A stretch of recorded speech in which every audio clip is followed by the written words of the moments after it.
ఒక్కసారి కొమ్మూరి గోల్డ్ కి కాల్ చేయండి. తాకట్లో ఉన్న మీ బంగారాన్ని విడిపించి మార్కెట్ ప్రైస్ కి వాళ్ళు కొనుక్కుని మిగతా డబ్బులు మీకు ఇచ్చేస్తారు. మాజీ ముఖ్యమంత్రి బీఆర్ఎస్ అధ్యక్షులు కేసీఆర్ ఆరోగ్య పరిస్థితి ఎలా ఉంది?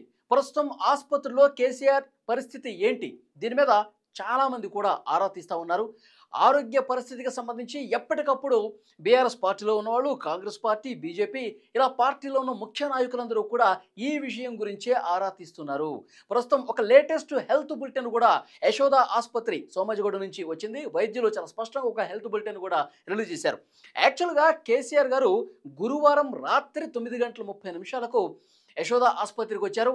ఆయన గత కొన్ని రోజులుగా, నాకు తెలిసి ఒక వారం రోజులుగా, మనకున్న సమాచారం వారం రోజులుగా నీరసంగా కనిపిస్తున్నారు. చాలా వీక్గా కనిపిస్తూ ఉన్నారు.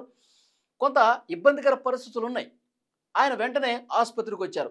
సాధారణ హెల్త్ చెకప్ దృష్ట్యా వస్తే వైద్యులు ప్రాథమికంగా కొన్ని పరీక్షలు చేసి నిర్ధారించింది ఏంటి అంటే ఆయన బ్లడ్లో షుగర్ లెవెల్స్ ఎక్కువగా ఉన్నాయి, అదేవిధంగా సోడియం లెవెల్స్ తక్కువగా ఉన్నాయి, కాబట్టి ఆయన బలహీనంగా ఉన్నారు. ఇవి క్లియర్గా ఆ రిపోర్ట్లో వైద్యులు తెలిపారు. మరికొన్ని రోజుల పాటు ఆయన ఆసుపత్రిలో ఉండి వైద్యుల పర్యవేక్షణలో చికిత్స తీసుకోవాల్సినటువంటి అవసరం ఉందని కూడా నిర్ధారించారు. ఎందుకంటే చాలా వీక్గా కనిపిస్తూ ఉన్నారు కేసీఆర్ గారు. సో ఎప్పుడైతే ఆసుపత్రికి వచ్చారో కొంచెం దూరం కూడా నడవలేని పరిస్థితిలో కేసీఆర్ ఉన్నారు. ప్రస్తుతం చికిత్స జరుగుతుంది. ఏవైతే ఈ షుగర్ లెవెల్స్ అలాగే సోడియం లెవెల్స్ వీటన్నిటిని కూడా సాధారణ స్థితికి తెచ్చే వరకు మీరు ఆసుపత్రిలోనే ఉండాలి, ఆసుపత్రిలో ఉండి చికిత్స తీసుకోవాల్సినటువంటి అవసరాన్ని వైద్యులు బలంగా నొక్కి చెప్పినటువంటి పరిస్థితి ఉంది. సో ఉన్నటువంటి కేసీఆర్ చాలా బలహీనంగా కనిపించేసరికి కుటుంబ సభ్యులు కూడా ఆందోళన చెందారు. భార్య శోభ కావచ్చు, తర్వాత కుమారుడు కుమార్తె కవిత గారు, అలాగే కేటీఆర్ గారు, హరీష్ రావు, సో అందరూ కుటుంబ సభ్యులు కేసీఆర్ వెంటే ఉన్నారు. ప్రస్తుతం చికిత్స జరుగుతోంది, ఆయన రెస్ట్లో ఉన్నారు. ప్రస్తుతం ఎప్పటికప్పుడు ఆ లెవెల్స్ ఏవైతే ఉన్నాయో బాడీలో జరుగుతున్నటువంటి ఆ షుగర్ లెవెల్స్ కావచ్చు, సోడియం లెవెల్స్ కావచ్చు నిరంతర పర్యవేక్షణ చేస్తూ ఉన్నారు, ఫ్లూయిడ్స్ ఇస్తూ ఉన్నారు. ఎప్పటికప్పుడు పరిస్థితిని ప్రతి గంట కూడా చాలా నిశితంగా పరిశీలిస్తూ ఉన్నారు. గతంలో కూడా చాలా సందర్భాల్లో రెగ్యులర్ హెల్త్ చెకప్స్ కోసం కేసీఆర్ వచ్చారు, చెకప్స్ చేసుకున్నారు, ఏదైనా ట్రీట్మెంట్ ఉంటే తీసుకున్నారు, వెళ్ళిపోయారు. కానీ ఇది గతానికంటే కొంచెం భిన్నంగా కనిపించింది వైద్యులకి. ఎందుకంటే డాక్టర్ ఎంవి రావు గారు ఎప్పటి నుంచో ఆయన పర్సనల్ డాక్టర్గా ఉన్నారు. ఆయనకి ఏ చిన్న సమస్య వచ్చినా వారి పర్యవేక్షణలోనే ఈ వైద్యం అనేది కొనసాగుతుంది కేసీఆర్ గారికి. కానీ ఇప్పుడు కేసీఆర్ గారు ఆసుపత్రికి వచ్చే సమయంలో గతానికంటే కొంచెం భిన్నంగా ఉంది. గతంలో ఏవైతే షుగర్ లెవెల్స్ కావచ్చు, సోడియం లెవెల్స్ కావచ్చు, వీక్నెస్ కావచ్చు, జ్వరం కావచ్చు, బాడీ పెయిన్స్ కావచ్చు, ఇవన్నీ కూడా గతానికంటే కొంచెం భిన్నంగా కనిపిస్తున్నాయి. లెవెల్స్ అనేవి చాలా హెచ్చుతగ్గులు వేగంగా కనిపిస్తున్నాయి. సో చురుగ్గా ఆ హెచ్చుతగ్గుల్లో మార్పులు అనేవి వైద్యులు గమనించారు. కాబట్టే టెస్టులు చేసి ఏవో మందులు ఇచ్చి పంపించకుండా 2-3 రోజుల పాటు మీరు ఆసుపత్రిలోనే ఉండాలి. ఎందుకంటే ఏ క్షణంలోనైనా సరే ఆ హెచ్చుతగ్గుల్లో ఏమన్నా భారీ మార్పులు చోటు చేసుకుంటే ఇబ్బందికర పరిస్థితులు ఉంటాయి. కాబట్టి మీరు ఆసుపత్రిలోనే ఉండండి, చికిత్స తీసుకోండి. దాని తర్వాత మరొక హెల్త్ బులెటిన్ రిలీజ్ చేస్తాం. అన్నీ నార్మల్గా వచ్చేసరికి, అన్నీ సాధారణ స్థాయికి చేరుకున్న తర్వాత మిమ్మల్ని డిశ్చార్జ్ చేస్తాం.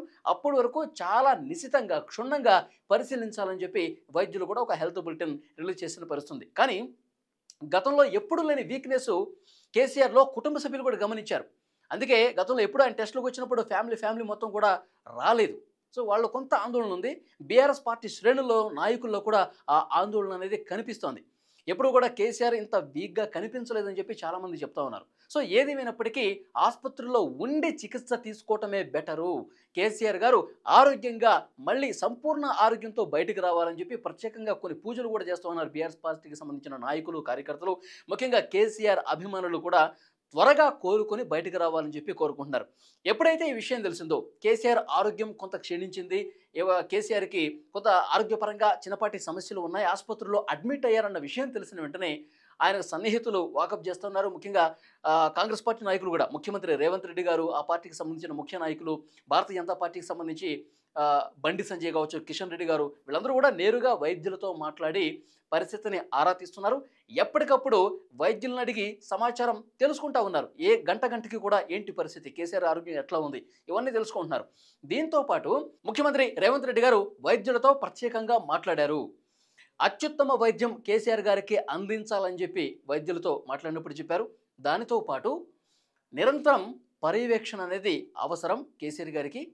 హెల్త్ బులెటిన్స్ ప్రతి 4 గంటలకు ఒకసారి రిలీజ్ చేయండి అని కూడా రేవంత్ రెడ్డి గారు మాట్లాడినట్టుగా తెలుస్తోంది. సో డెఫినెట్గా కేసీఆర్ ఆరోగ్యానికి సంబంధించి ఇప్పటి వరకు అఫీషియల్గా వచ్చిన హెల్త్ అప్డేట్ ప్రకారం, హెల్త్ బులెటిన్ ప్రకారం నిలకడగానే ఉంది. గ్లూకోజు, సోడియం లెవెల్స్ కొంత మెరుగుపడుతున్నాయి. మరి ఒక 2 రోజుల అబ్జర్వేషన్, 48 గంటల పాటు ఆసుపత్రిలో ఉండి దాన్ని క్లియర్గా అబ్జర్వ్ చేస్తేనే వాస్తవ పరిస్థితులు ఏంటన్నది, భవిష్యత్తు ఏంటనేది కూడా తెలుస్తుందని చెప్పి చాలా క్లియర్గా వైద్యులు కూడా చెప్పినట్టుగా తెలుస్తుంది. సో డెఫినెట్గా ముఖ్య నాయకుడు, తెలంగాణ రాజకీయాల్లో అత్యంత ప్రభావవంతమైనటువంటి నాయకుడు కేసీఆర్, అందరికీ తెలిసిన విషయమే. సో వారి ఆరోగ్యాన్ని కాపాడుకోవాల్సినటువంటి అవసరం ఉంది అని ప్రతి ఒక్కరూ కూడా కోరుకుంటా ఉన్నారు. సో ఇప్పుడున్నటువంటి అప్డేట్ ఇది. మరికొంత సమాచారంతో మళ్ళీ మీకు కేసీఆర్ గారి ఆరోగ్యానికి సంబంధించిన రిపోర్ట్స్ తెలియజేసే ప్రయత్నం చేస్తా.